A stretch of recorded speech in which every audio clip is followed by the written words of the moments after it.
kulantii wacan oo wanaagsan daawadayaal idilhaantiinba meel walbo aad naga daawanaysaan ku soo dhawaada barnaamij gaar ah oo ku saabsan gobol cusub oo kamid ah gobolada dalka Soomaaliya oo dhawaan loogu dhawaaqay magaalada Muqdisho ee xarunta gobolka Banaadir gobolkaasi oo loogu magac daray Cawl ayaa waxa uu kamid noqon doonaa sida la sheegay gobolada ka jira dalka Soomaaliya geographically gobolku wuxuu ku yaalaa gobol u dhaxeeya waaye shabeellaha dhexe galguduud hiiraan waxaad garan kartaa marka mar haddii la yiri galguduud hiiraan shabeellaha dhexe iyo xagga bariga oo badweynta Indian Ocean waxaad garan kartaa muhiimadda markaas uu leeyahay haddii aad wasaan u sheegay aad tahay dadkii hore gobolku wuxuu ka tirsanaan jiray gobolkii weynaa ee la dhihi jiray Mudug gobolada markii la badayana wuxuu ka tirsanaan jiray galguduud hadda laakiin waa gobolka Cawl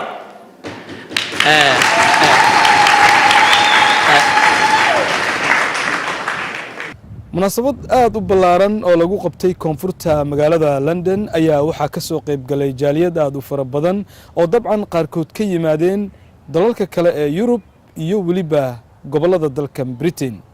gobolkan Cawl ayaa waxa la sheegay inuu taariikhda baal dahab kaga jiro waayo waxa ka soo jeeda saddex kamid ah halgamiyaashii SYL dhabarkayga waxa ka muuqda mapka ama khariidada uu leeyahay gobolku waxaa sawir ku dhagan yahay meesha saddex nin waxay ka tirsanaan jireen ururkii la oran jiray ama la dhihi jiray SYL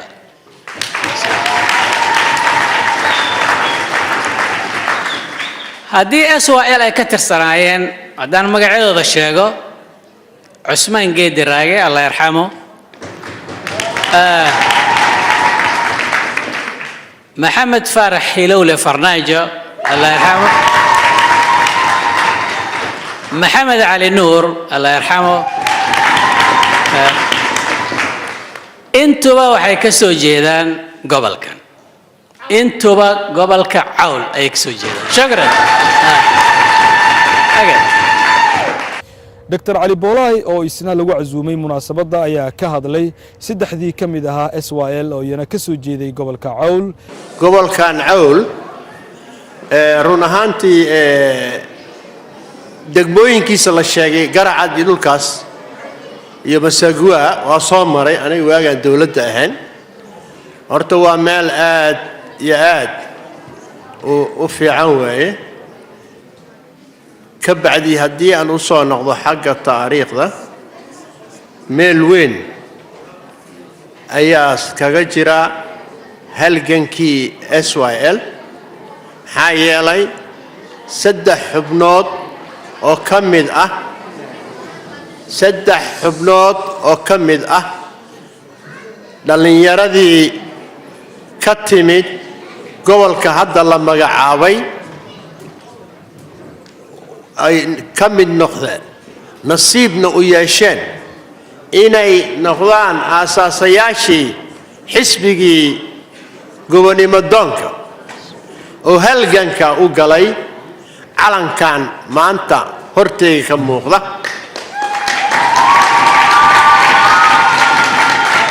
waxaan aad iyo aad noo farxad geliyayso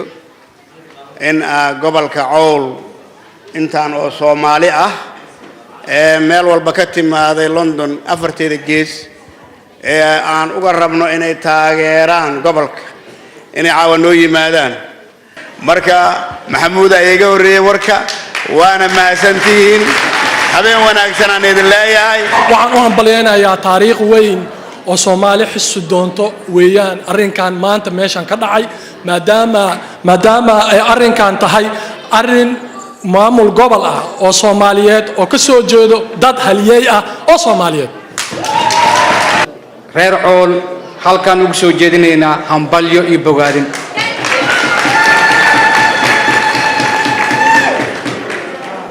waxay caaw halkan ka dhigeen taariikh aan la iloobi karin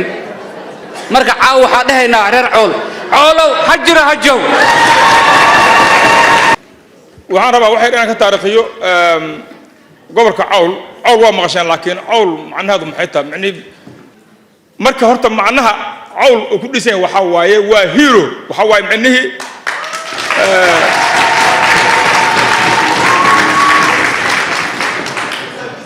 marka waxaan dhihi karnaa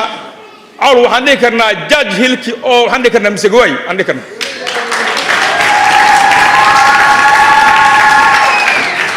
بل عدادي بردغو مباري بورسا كيال بل عدادي بردغو الله مباري بورسا كيال aqoon-yahanka cawl u dhashay ayaa loo baahan yahay maanta xil iska saaraan reer cawl anuguna waxaan leenahay cawl ha noolaato. In the Horn of Africa, there lays a country that lives on hope and patience. That is Somalia. In the 1990s, things started happening. Poverty, unemployment, wars, hunger, you name it. But then I asked my fellow Somalians, how long will you mistreat and abuse our land? How long will you decorate our motherland with the blood of our people? Will we ever get used to the echoes and unpleasant sounds of the guns? Would we ever have a leader like Adan Abdullah Osman, the first Somali president? Would we ever have such young role models like the SYL in the Somali history again? halkan waxaa lagu soo bandhigay gobolka cusub ee la magac baxay cawl oo isagu horey uga mid ahaa gobolka Galgaduud isla markaana maanta sida jaaliyadu ay sheegtay loo aqoonsaday inuu yahay gobol ka mid ah gobolada dalka Soomaaliya hareeraha waxaa ka yaala sida aad arkaysaan shanta degmo ee ugu waaweyn oo gobolku uu ka kooban yahay 13kii dhalinyaro ee halganka dalka Soomaaliya u soo joogay amba xurriyadda dhaliyay waxaana la sheegay 3 ka mid ah dhalinyaradaasi inay ka soo jeedaan gobolkan cawl aniga waxaan ku dhashay meesha la yiraahdo Msagaway marka gobolka cawl waana taageeraynaa waana garab taaganahay mal iyo muruq waxaan ictiraafnay aqoonsannay la shaqaynaynaa garab gelaynaa u damaashaadaynaa soo dhawaynaynaa gobolka la magac baxay cawl gobolka cawl inuu yahay gobol taariikh wanaagsan leh oo dhinac kastoo laga fiiriyo dhaqaalaha waxbarashada siyaasadda diinta iyo taariikhda wanaagsan oo loo soo maray qarannimadii Soomaaliya inay taariikh wanaagsan dadka ka soo jeedaahu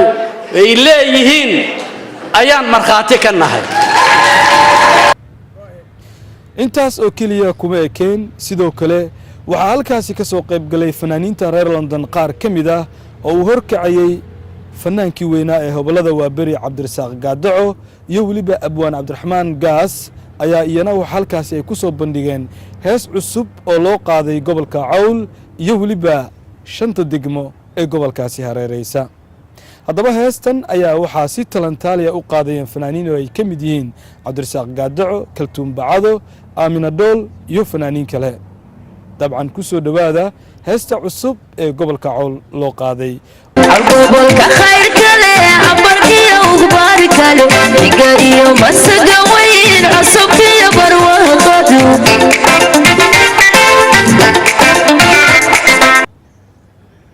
heestan oo isugu jirta ammaan iyo waliba bilicda lagu tilmaamay gobolka cawl iyo degmooyinkiisii ayaa sidoo kale abwaankii heesta sameeyay waxa uu ku daray erayo ama murti hiddo iyo dhaqan u ah dadka ka soo jeeda gobolka cawl iyo degmooyinkiisii dabcan waa shirib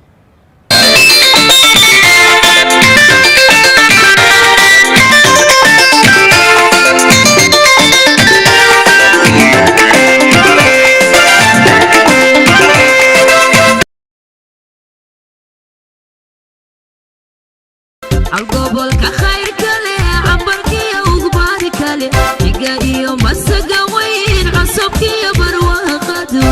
gobolka khayrka leh abarkiyo ubaarka leh igariyo Msagaway cusubkiyo barwaaqadu ankastaba wiya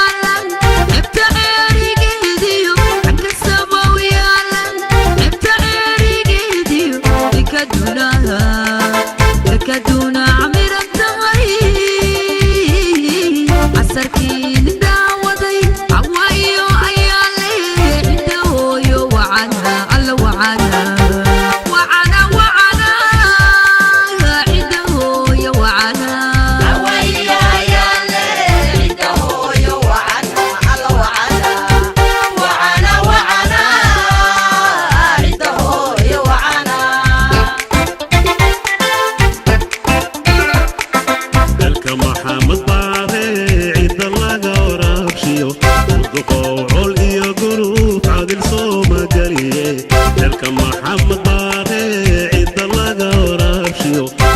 وعول إيا قروف عادل صوما قليه مركا قيل عيريو لوضو عاشق قليسي مركا قيل عيريو لوضو عاشق قليسي فيما قدرتا وبقلاقا عوايو شربتي وعيارا عوادي لدينا ولا دينا دينا دينا عوادي لدينا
يديسيو قلبي باحو عنبكي علي ماها مريكي عارضة اسكاليه وقول عرف يديسيو قلبي باحو عنبكي علي ماها مريكي عارضة اسكاليه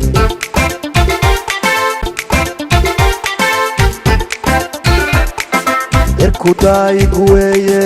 roodkiintu dhalay irkuday guweye roodkiintu dhalay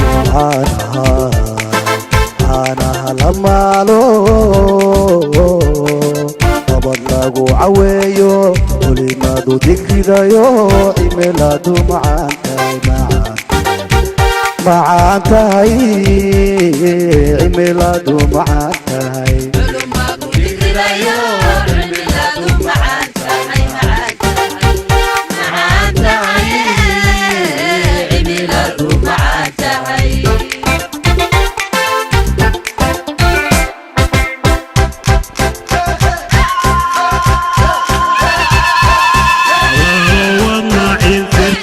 الله عالم كانوا عسلي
واتهاي طبعا انت سيحنا وجدوا استي قولك عولو قادي وحصل يا إن ضباط فرنسا كهلا يجيبها هبتا شركة sidoo kale waxaa jiray abwaan ka mid ah abwaanada Soomaalida dabcan isla soo diyaariyay murtii ugu tala galay gobolka Cawl iyo waliba bilicdiisa iyo waxa uu xambaarsan yahay isagoo umurtaasi la faguraya waxa hadaladiisi ka mid ahaa ragii calankan soo hooyay aqligayga kama baxo sidoo gaalada u cayrshay maxamed faarax guushow cusha lagu caawiyay محمد فرح قوشو عرشاء لقو عاوية عزمان قد الراقة كيمد حرادا العولة ورواكي عدانكي ارياي عدوغان نافيي عول بي اهاي دمان قسي يضعان عانو يسوبك لقبحشيو عرتلا بدادشو warcaana dadkii cabay cayilay farax ya ra'yo barwaaqada casiiskeenu shubay carrada talla ceel cawlninka soo maray cashaqanaha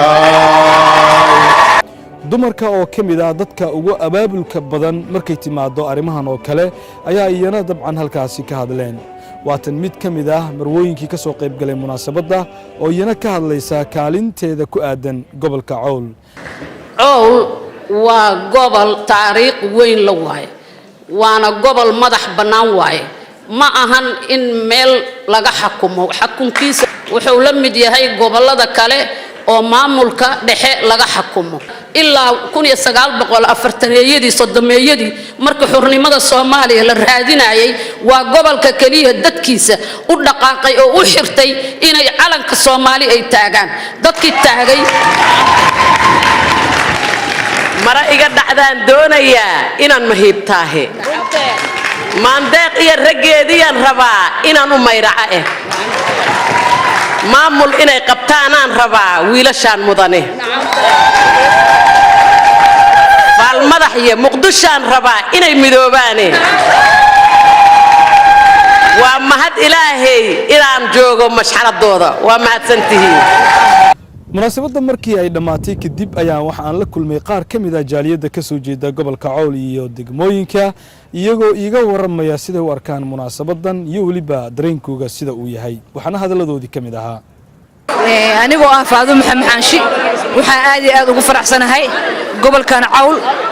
oo asalkeena aan ka imaanay maamulkan gooni aan macnaha maamul oo dawladda Soomaaliya hoos tago aan cidna aan lid aan ku ahayn anaga ما فهمتي دولة كستو Soomaaliyan oo taageersanahay بسم الله الرحمن الرحيم waxaa la yiraahdaa Saciid Cabdi Jaras aad iyo aad ugu faraxsanahay gobolka cusub oo maanta magaciisa aan xafladii lagu magacaabay aan soo qayb galno aadan u soo dhaweeyna waana taageersanahay waana garab taagana magacaygu waa Ismaaciil Maxamuud Cali Barraca waxaan ka soo qayb galay xafladda oo lagu taageeray gobolka Cawl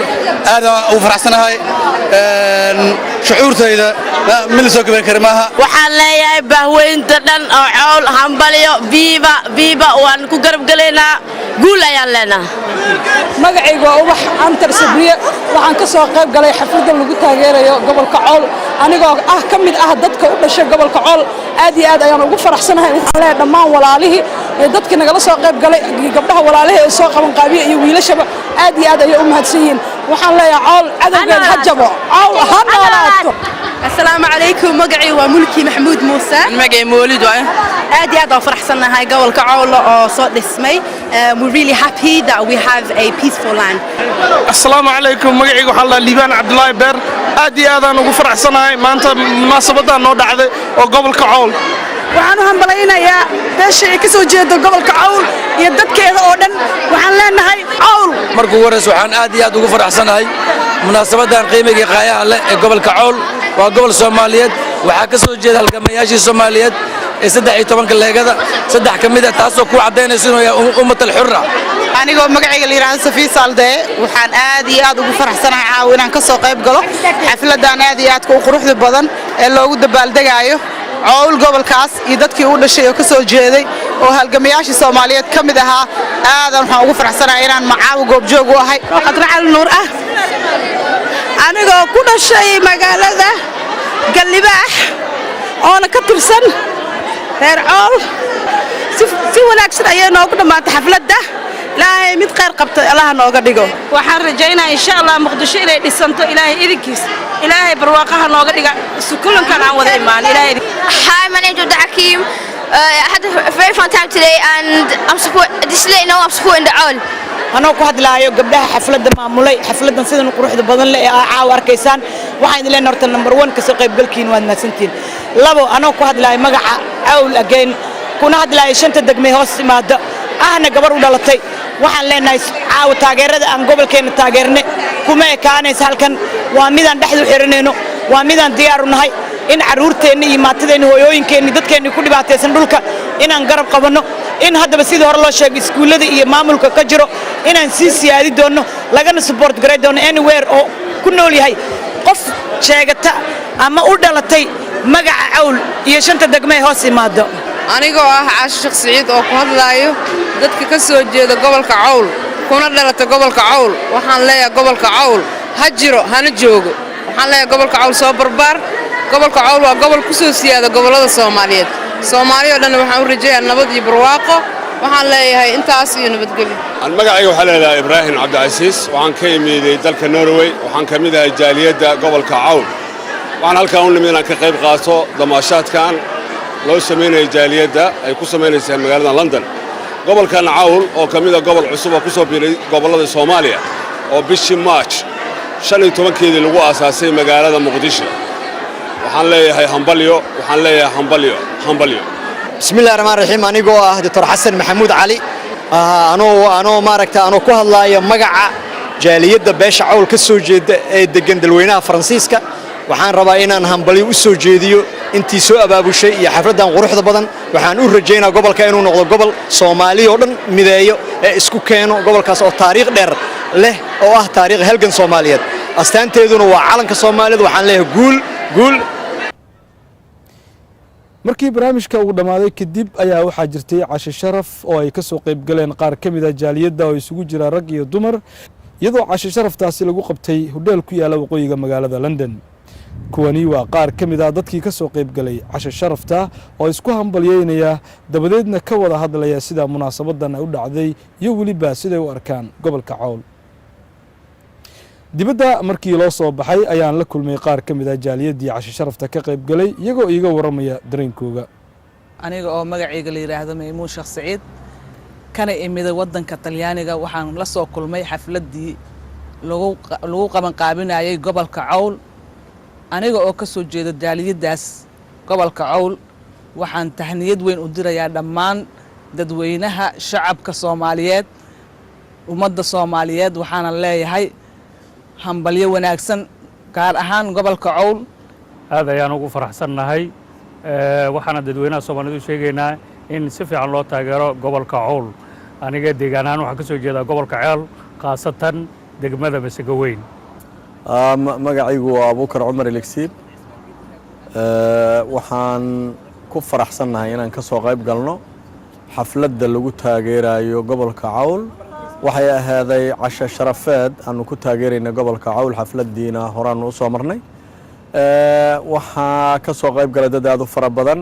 aad iyo aad waxaanuna dareemaynaa farxad aad u weyn bismillaahir rahmaanir rahiim waa anigoo Maxamed Cali Maxameda kuna magac dheer Dhagaweyne kana mid ah taageerayaasha gobolka Owl waxaan caawa isugu nimid casho sharaf oo aan ku taageerayno Owl gobolka Owl oo laga sameeyay gobolka Banaadir isla markaasna ay hore u dhacday xafladii lagu taageerayo gobolka marka waxaan leenahay Owl jiro joogan leenahay barnaamijkan ay soo bandhigeen gabdhaha iyo wiilashii nagu martaqaada meeshan annagoo mataqaanaa ka hadlaynay gobolka Owl inaan taageerno taageer weyn ayaan u haynaa si fiican ayaan u taageeraynaa gobolka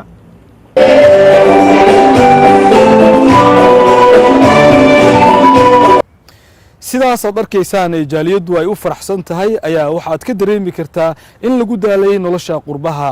maadaama dadka Soomaalida 21 sano intoodii badan ay ku nool yihiin dal aan dalkoodii ahayn jaaliyadda ka soo jeeda gobolka Cawl iyo degmooyinka hareereeya ayaa waxa ay sheegeen inay ku dadaali doonaan dhismaha gobolka Cawl iyadoo la sheegay in durbaba loo sameeyay xaruntii gobolka laga maamuli lahaa waxa sidoo kale gobolka Cawl laga sameeyay hudheel weyn oo loogu magac daray SYL maadaama 3 ka mid ah dhalinyaradii SYL ay ka soo jeedaan gobolkaasi Cawl waa tahay daawadayaal intaas ayaan jeclahay barnaamijkii gaarka ah ee ku saabsanaa gobolka Cawl iyo degmooyinkiisii iyo waliba damaashaadkii jaaliyadda Soomaalida reer London tan iyo kulanti dambe aniga iyo saaxiibkay Cismaan Balaag waxaan idin leenahay nabadgelyo gobolka khayrka leh cabarkiyo ugu baari kale diga iyo masaga weyn cusubkiyo